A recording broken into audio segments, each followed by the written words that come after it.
E pra të dashur miqtë e mi, ja ku po ritakojmë sërish së bashku me mua Tirona Lilin për të ndarë me ju një histori goxha të dhimbshme. Për të ndarë me ju një histori në fakt shumë të ndjerë. Dashuritë e vërteta rrallë përfundojnë në ndarje. Kur e do një njeri e do me të gjitha të mirat, me të gjitha vështirësitë që Zoti dhe jeta t'i sjell.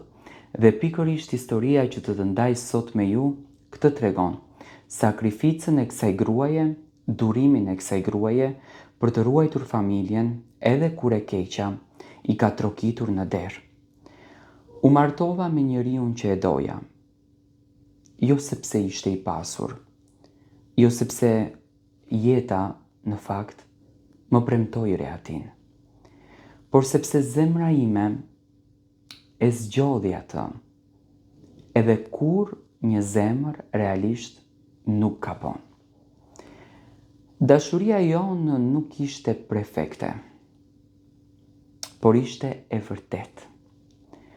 U njohëm si shumë të tjerë realisht, me ëndra të thjeshta, me shpresa të mëdha dhe me besimin se jeta do të ishte më e mirë nëse unë edhe ai këtë jetë e përballonim bashkë. Pas 3 vite njohjesh, vendosëm që të martoheshim. Ishte dita më e bukur e jetës time. Jo për fustanin, jo për dasmën, por sepse po i thoja po njeriut që unë e doja jashtëzakonisht shumë. Vitet e para të martesës ishin të thjeshta. Kishim vështirësi, por në thelbe kishim njëri tjetrin. Qeshnim, grindeshim, pajtoheshim, ndërtuam një shtëpi jo nga tullat, por një shtëpi nga dashuria. Unë e di që kjo u duket një film. Nuk e dija se jeta, po na përgatiste një provë që do të na ndryshonte jetën për gjithmonë. Një ditë gjithçka u përmbys. Një ndeshje, një moment, një aksident. Një telefonat që unë nuk do të harroj kurrë. Zëri në anën tjetër ishte i dridhur. Fjalët ishin të paqarta, por kuptova vetëm një gjë. Diçka e tmerrshme kishte ndodhur. Vrapova më një herë. Zemra po më rihte fort. Lutjet më dilnin nga shpirti pa e menduar fare. Kur e pash në spital, nuk e njoha. Buri im, njeriu im, ishte aty, por jo si më parë. Mjekët më thanë fjalë që asnjë grua nuk dëshiron që ti dëgjoj.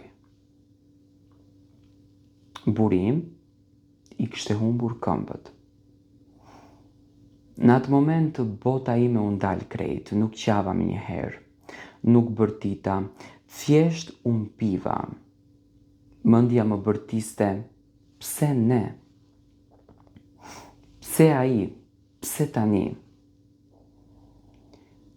Po kur e pash në sy, e kuptova që nuk kishte kohë për pse. Ai kishte nevojë për mua.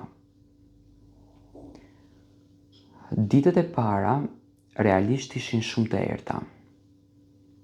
Ai u mbyll në vetvete, unë qaja fsheu razi, net pa gjumë, frikë për të ardhmen, pasiguri, lodhje emocionale. Shumë njerëz u larguan, disa heshtën e disa më thanë, Je e re, mendo për jetën tënde. Do ishte më mirë që ti të largoheshe. Askush nuk do të gjykonte. Por ata nuk e kuptonin një gjë, që dashuria nuk është vetëm kur gjithçka është e bukur. Dashuria është kur jeta të shem edhe ti zgjedh të qëndrosh përsëri. Unë nuk hoqa dorë, as një ditë, as një moment. Sot e mbaj burin tim me karige me rota. E ndihmoj që të ngrihet,